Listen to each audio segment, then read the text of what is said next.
Hello, everyone. Daniel here from the Next Issue Podcast. Today's video, I will be ranking The Eternals from the movie The Eternals or Eternals, Marvel Studios Eternals. Now, when I say ranking, I just mean by my own preference. This was decided by a few different factors, so I took into consideration a few things. First of all, their power set, also the character design, how important they were to the story, charisma, and then added up all that total, and then all those points added up, and they gave me a ranking. So I will tell you right now, spoiler alert, I will be going into spoilers for the Eternals movie. So if you have not watched the movie, this is your chance to turn back.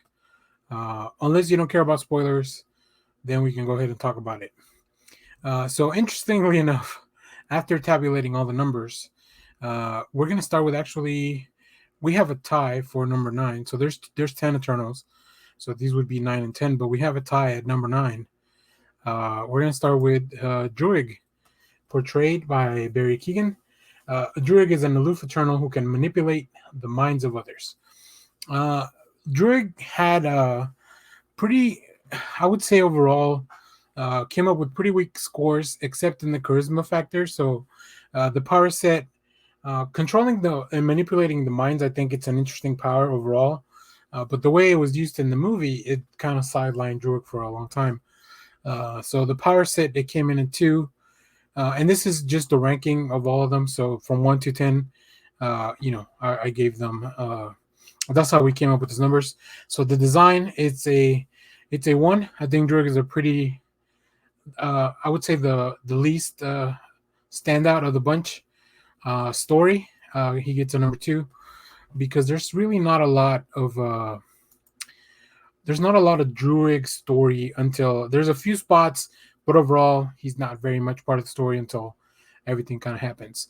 But I will say, as far as charisma, he's ranked at. I give him a ranking of power of four. I think he's a great character. I think Barry Keoghan is a just really good actor, and I think he brought that to the performance. I really like his relationship with Makari. So yeah, for that reason, Druig is our number nine. Moving on, we are going to our other number nine, and unfortunately, I feel really bad for this one, but Ajak is our other number nine. So these two are at the bottom of the list. Portrayed by Salma Hayek, shout out, the wise and spiritual leader of the Eternals, who has the ability to heal and is the bridge between the Eternals and the Celestials. So if you watch the movie, Ajak was the leader of the group. Also, she was the only one that really knew all the specifics of the mission, and with that came a big burden. So as I go through the stats, I think, unfortunately, because I'm only counting her power of as an Eternal, not really the communication between her and the Celestials, because multiple characters have that ability by the end of the film. Just healing, it's not flashy in the screen, so that was probably she was the lowest ranked when it came to a power. The design, it was also pretty low. It came in at a three. I think the hat's a little goofy. But some Hayek makes it work, but overall the design's a little goofy and it didn't rank very high. Also, story wise, she's also very low at a three. So it her story is she's also very sidelined. She's not in a movie with 10 characters, you can't have everyone be the main character. So unfortunately for that, and then also because we don't get a lot of Ajak on screen, as far as other than really giving his exposition, I don't think Salma Hayek had the time to really shine. So she gets a two. So she's not the lowest charisma level, but she does get a two, which totals another nine. So here we have Ajak once again tied for number nine with Druig. So let's move on to our next. This may be a surprise for some, and I don't want to take. And these, like I said, these rankings are pretty tough because I'm just They're all such talented actors. The cast is really great in this movie, and if you haven't heard me talk about the movie, I really enjoyed it. But we have Icarus at number 8. Icarus is portrayed by Richard Madden of Game of Thrones fame, an Eternal who can fly and project cosmic energy, beams from his eyes, and is determined to fulfill his purpose. So, I will say, as far as the power set goes, uh, on a scale from 1 to 10, uh, Icarus ranked at 6. I think he had some of the coolest, most cinematic powers of the movie. Although they were very straightforward, they were very cool. The character design, oh, it's also at number 4, so it's very straightforward, but it's still pretty cool. I really liked it. Uh, his story ranks at a 6. He gets 6 points for the story. He is one of the ones that is probably the most involved, I would say, as the main character. But unfortunately, where Icarus falls short is in the charisma level. He had the lowest ranked charisma out of all 10 for me. Not to say that the performance wasn't good. I just think Icarus, unfortunately, was kind of portrayed, to use a wrestling term, he was kind of, he turned heel in the middle of the movie. So that really, he was kind of, he was playing the character the way it was supposed to be played, as a flat character, hiding all emotions, because not hiding those emotions would eventually maybe, um, give away the twist. So for that, with 17 points, Icarus falls to number 8. So next up, we have we have Makari. So portrayed by Lauren Ridloff, an Eternal who can move at superhuman speed. The character is the first deaf superhero in the MCU. Um, Let me tell you, this one was a tough one, and you'll kind of see why Makari is ranked at number 7. Um, which I think if the movie had been a little shorter, the ranking would have gone up. But Makari's powers are actually my second favorite in the whole out of everyone. She has a 9 for powers. She has a 6 for character design. I think her character looks really cool. I really appreciate introducing a deaf superhero and just kind of everybody not even really making they like it was never addressed that they were using sign language to communicate with Makari. Um, so another thing about Makari's powers, they mentioned that she can both read lips and also feel the vibrations of objects. So whenever people talk, she can still feel those vibrations in her body as she runs, probably through the ground, whatever the case. They didn't go into a lot of details, but that was a really cool explanation of her powers. Makari, unfortunately for me, had my least favorite story beat because she was a character that was sidelined for most of the movie. We got introduced to Makari. She had some really cool stuff at the beginning, but then for like an hour of the movie, we don't even know where she is. While everything is happening, Makari is just in the ship, and she doesn't really come back into play until the third act. So for that, she's the lowest ranked in the story. Charisma, I think she was great. Like I said, I think her relationship with Druig, I really really like them as just a team and or a couple or whatever you want to call it. Um, so yeah, Makari overall with 21 points sits at number 7 in the rankings of the Eternals. So, but like I said, those powers probably my second favorite power set in the movie. And you may be surprised as to the first, but we'll go into that a little bit later. So next up, we have at number 6, we have Cersei, portrayed by Gemma Chan, whose is second appearance in the MCU. Go back and take a look at what movie. Leave me a comment with the movie that she's been in before. An empathic Eternal with a strong connection to humans and the Earth, who can manipulate and transform matter through physical contact. So Cersei had a number 7 in powers. I think her powers are really cool, like especially as they evolve and we find out different ways she can use them. Her design was pretty. It was ranked very low, only a 2. But I think she had my favorite story arc because she really is the main character. Now, unfortunately for me, the character had one of the lower scores when it came to charisma. I think at some points it really felt like a lot of stuff was just happening to Cersei, but it doesn't mean I don't like her character. I just think her performance had to be a little bit more muted, just because we were. It almost felt like we were. She was our point of view character that got us through this film.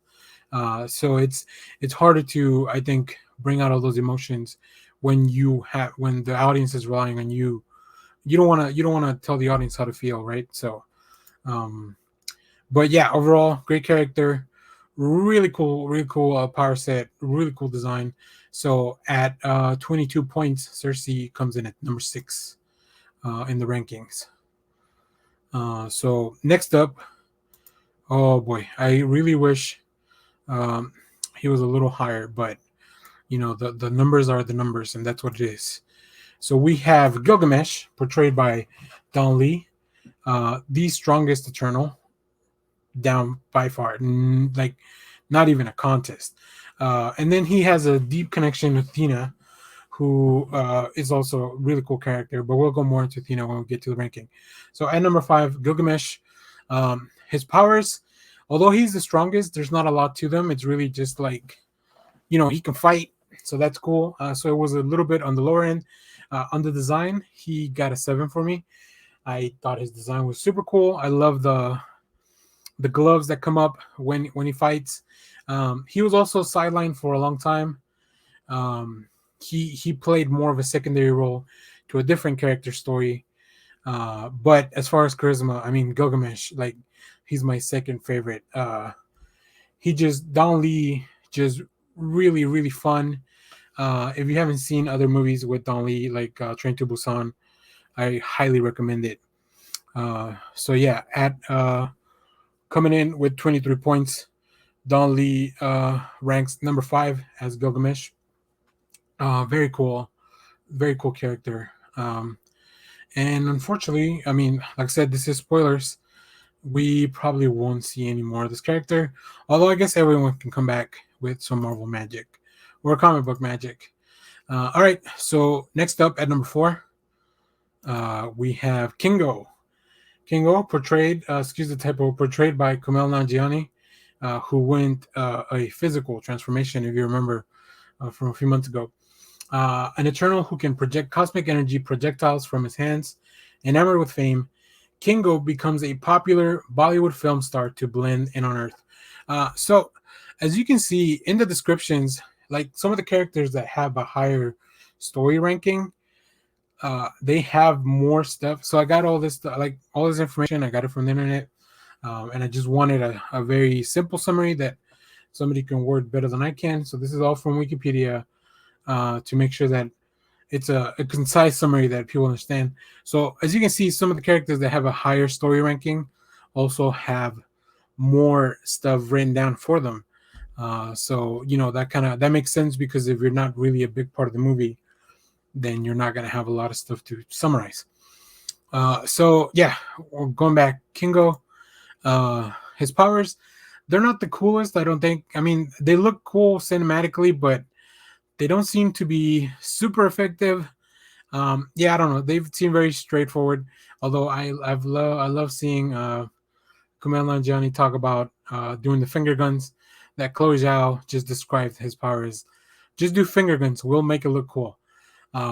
His design, he's probably one of the better design characters, because he has very many outfit changes. He has his valet. Really, I consider him part of his design, because it comes with his backstory. Really cool. Story wise, Kingo was kind of in the middle for me. He does have a moment where, if you really pay attention, and I want to go back and watch the movie again, because Kingo makes a decision in the film to both believe in Icarus but not stand against the rest of the Eternals. And if you see it, like when we meet Kingo, they're shooting a film. There's a big Bollywood dance number, and he's telling the story of Icarus. So you can tell how much, like it's just the subtle things that you can tell how much Kingo looks up to Icarus as a co-leader, really, with Ajax, and how much he admires him. So when he's asked to fight against him to stop him, he can't. Right? He chooses not to. He doesn't want to really go up against anybody in his family, as he calls it. Uh, so yeah, great character. So Kingo with 28 points. He comes in at number 4. So here are the last. So we're getting close. We're getting down to it. Top 3. So at number 3, we have Fastos, portrayed by Brian Tyree Henry, an eternal and an intelligent weapons and technology inventor. That's gonna come into play a lot. He's also the first superhero to be depicted as gay in an MCU film, uh, which it's a big part of his story and why the story ranks so high. So, first of all, Fastos for me has the coolest powers for one reason and one reason only. They continue to evolve, and I feel like they could almost evolve into some kind of like they have limitless potential. So he can keep making better and stronger and faster and more powerful weapons. We see throughout the film how much he's doing all these inventions to help out the humans, and then that'll play also into the story. So I'll go into that in a bit. But at the end fight, the way he's able to restrain Icarus for a while, Icarus has been seemed to be really powerful, very Superman-ish, maybe not as strong, especially because Gilgamesh is stronger physically. But Icarus has been known to be very powerful, and the fact that Fastos and his weapons and his designs are able to stop him for a while, subdue him while everybody else is taking care of business, and he's able to immobilize him. I think that was, like I said, I think his powers really have limitless potentials. Um, he's got his design is also kind of in the middle. Like there's not a lot to it. His story is one of the highest ranked uh, for multiple reasons. I think there's 2 tracks that are really important to me. First of all, we have the family aspect that he decided to live with humanity, uh, get a family. He found a man that he loves, and they have a child, and then he has to leave that family to go save the world. But also, on the other hand, we see that his inventions, kind of like Oppenheimer with the atomic bomb, like he feels responsible for that scene when we get introduced to Fastos and where he's at. Man, that was rough because he feels responsible for it. So very cool, very cool. Fastos, great. And then uh, Brian Tyree Henry is he's funny, he's great. Like he's just an excellent actor. He's also one of the highest ranked. So with a total of 29 points on the scale, Fastos ranks at number 3. So next up, we have the number 2 character, which will also reveal the number 1 character or of the Eternals. This does not include the Black Knight or anything like that, or any of the post-credit scene characters. This is only the 10 main Eternals that we meet throughout the film. So at number 2, we have Sprite, portrayed by Leah McHugh, an Eternal who can project lifelike illusions. Sprite has the physical appearance of a 12-year-old child, with McHugh calling her an old soul dissatisfied with humanity. So Sprite also ranks. I think Sprite is here because Sprite was the most consistent character at ranking at the top of all the list. Sprite got a number 8 when it comes to powers. I think the power illusions, like, it's just first of all very cinematic, also very useful, and we see it multiple times used throughout the film for many different reasons, entertainment purposes. Um, as far as the design, I think Sprite looks very cool. The outfit, the haircut, like just overall, really cool. All the stuff that Sprite can do with like the design of her power, like how she casts illusions and everything. Also very cool. She also has one of the best stories for me. Um, she's struggling with looking like a 12-year-old child forever, which is a big deal. She's also struggling with the legions because in the end she supports Icarus' plan to continue. Um, so like, there's just so much there, so much. As far as the charisma, she ranked at number six. Um, I think her character, although she was funny, I don't think it was. I mean, that's kind of in the middle. I think when you have people like Brian Tyree Henry, or Angelina Jolie, or Kumail Nanjiani, like, it's hard to stay at the top in the on the charisma charts. But yeah, I think McHugh really did it, and she played a great character. So coming in with 30 points, Sprite came in at number two, which of course means that at number one, and my favorite Eternal, and this should be, I mean, no surprise, Athena, portrayed by Angelina Jolie, an elite warrior Eternal who can form any weapon out of cosmic energy and develops a close bond with Gilgamesh over the centuries. She also suffers from a psychological condition called the Madrai. So, all right, let's break this down, because although Athena's powers were not my favorite, they were kind of in the middle. Overall, she was top ranked in pretty much all the other areas. So the powers were cool. I think really cool way to create all sorts of different weapons. Very effective. We see that she does use that to kill the deviant towards the end of the movie. Um, the design of her character is, I mean, first of all, you have Angelina Jolie, who already looks amazing. Uh, but her costume, her weapon design, like, because she could have so many weapons, I really liked it. Her story was one of my favorites. I feel like she's the other.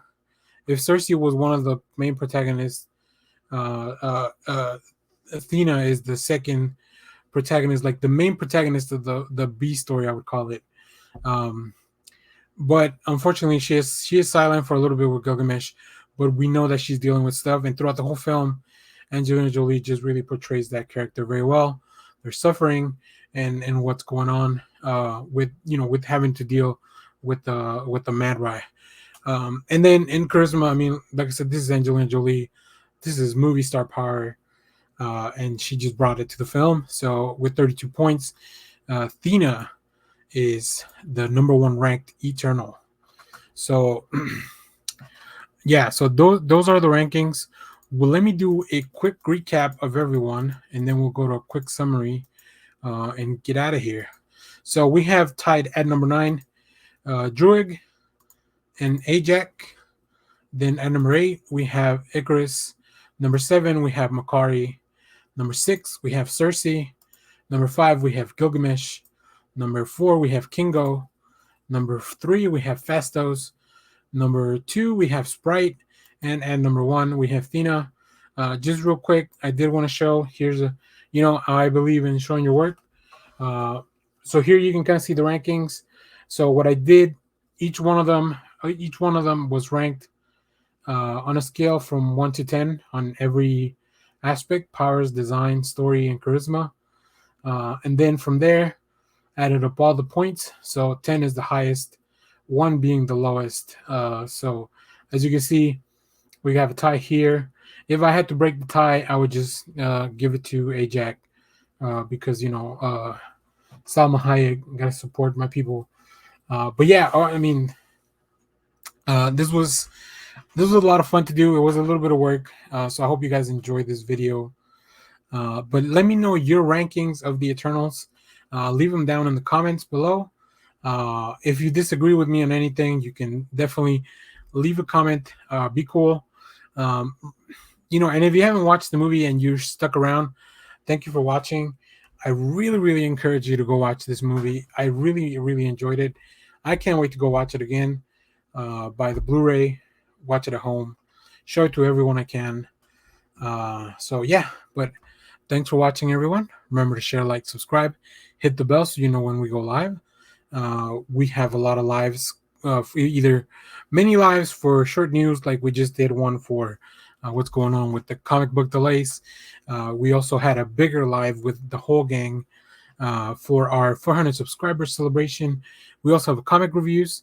movie reviews, trailer reactions. Although we haven't had any trailer reactions this week, I don't believe. We're waiting for that Spider-Man trailer for sure. We'll be doing episode reviews of Wheel of Time. So if you're here for that, we can't wait. We're very excited for, I believe, next week when the first few episodes drop. According to Amazon, I believe they're going to drop a few, but we'll see. So yeah, thanks for watching, everyone. Bye bye.